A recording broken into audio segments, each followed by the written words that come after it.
People, and how are you? Here sitting at a cafe. I thought about a few things that I just would like to share with you today. So the thing is, sometimes in life, you do question yourself in order to help people get better. And ultimately you ask yourself, why was I created? And if you really ask yourself that question, we all go with the flow, everybody with a different flow, and some people with the same flow, but everybody has to ask himself the question, why was he created in this world? Now, we don't have the pretension to answer this question completely, but partially we know that we're here to spread love between people, between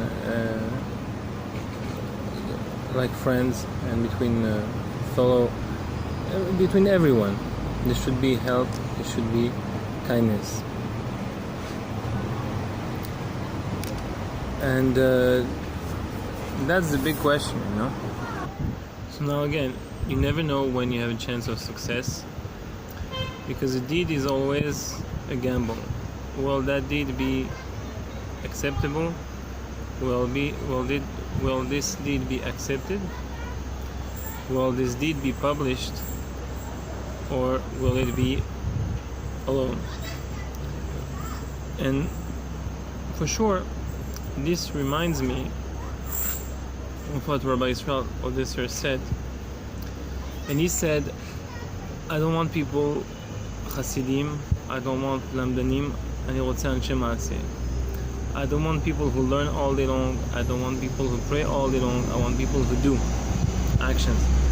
But this, usually Rabbi Israel said that we have to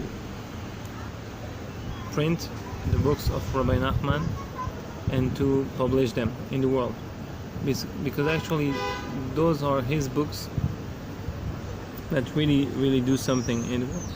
So we should all be really targeted toward that goal. But he said that there is atpasa ve'afatsa, meaning that you should print the books and then you should afatsa, make them go into every house. But sometimes, like in business, there is businesses where you can make a quick sale and you just can sell an item to someone, and then eventually, if you get lucky, you will sell it also to his neighbor. And then when you get half of a neighborhood, then it makes a domino effect. Then it can make a big effect. But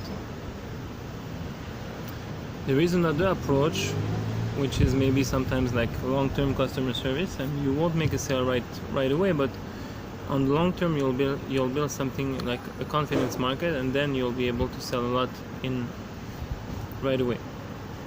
And that's called influential marketing. And there is so many people who just on the internet are making blogs and videos in order to make an audience and to create some kind of credibility, and therefore they'll sell you tuition or lessons or things like that, and they will make a lot of money with that. So that's an option. But I say someone should not think about all those things in details.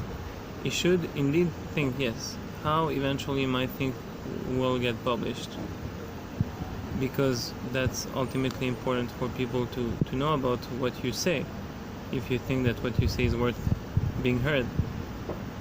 And therefore you should learn marketing in order to do that precisely and to publish this stuff. That's true.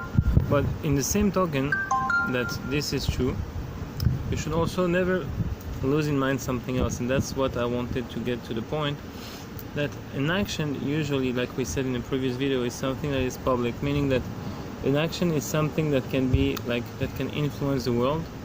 And that's the meaning of an action, that actually you act upon the world and you create a change upon the world. So that's the meaning of an action. Now he says you have to influence the world, you have to at least to create an impression, at Fasad, this is an impression to print the books of Rabbi Nachman, but it's also read as an impression. And you need to publish impression and publish, impression and publish. And now with the coming of the internet and YouTube and all those stuff, we are able to create impressions that will last forever and that will be able to be published in the mind of people. This is the print, when you see the camera taking your face print, and then there is the publishing, which is YouTube. So this is at Fasa. But then afterwards you can also wonder, maybe my thing will never get published, and that's also something that people have to think about, you know. It's not because you do something that it will get published right away, and maybe never, and maybe after, and maybe to someone who will in his turn publish something else based on what you said. So we have to have the humility to know that first of all, we're just part of a bigger thing. To say that we're nothing is completely false, but we can indeed say that we are part of a much bigger thing, and that our individuality is indeed very important, but is like completely diluted in the big entity that we're part of, which is God and His people and the people of the world. And yeah, but even if you doubt that maybe your thing won't be published like you want or as you want, or maybe yes or maybe no, this is not important, because now you have a second thing that you have to know. I mean, whatever you can do in this world, do it, but never forget that what you do spiritually with your mouth is indeed an action. According to halakha, to Jewish law, whatever word that you say is considered an action.